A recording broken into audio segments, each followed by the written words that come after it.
মাগরিবের ফরজ নামাজের পরে একটি দোয়া পড়ুন এবং ফলাফল নিজ চোখে দেখুন।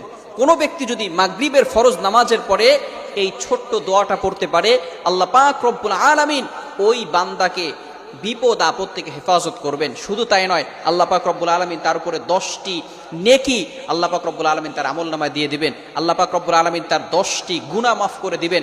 আল্লাহ পাক রব্বুল আলামিন তার 10টি মর্যাদা বুলন্দ করে দিবেন। আল্লাহ পাক রব্বুল আলামিন তাকে প্রটেক্ট ফ্রম অল অ্যাক্সিডেন্ট, সকল বিপদ আপদ থেকে, বালা মুসিবত থেকে হেফাজত করবেন। বড় বড় রোগ থেকে আল্লাহ পাক রব্বুল আলামিন ওই দিন তাকে হেফাজত করবেন। আল্লাহ পাক রব্বুল আলামিন অ্যাক্সিডেন্ট থেকে তাকে হেফাজত করবেন। আপনাকে যদি ঘরের ভিতরে আগুন লেগে যায়, আগুন লাগা থেকে আল্লাহ পাক রব্বুল আলামিন আপনাকে হেফাজত করবেন, যদি খালি আপনি একটি আমল করতে পারেন। শুধু তাই নয়, আল্লাহ রাসূল সাল্লাল্লাহু আলাইহি ওয়াসাল্লাম বলে দিয়েছেন, সারা রাত ধরে ওই বান্দার জন্য ফেরেশতারা আল্লাহ তাআলার কাছে দোয়া করতে থাকবে।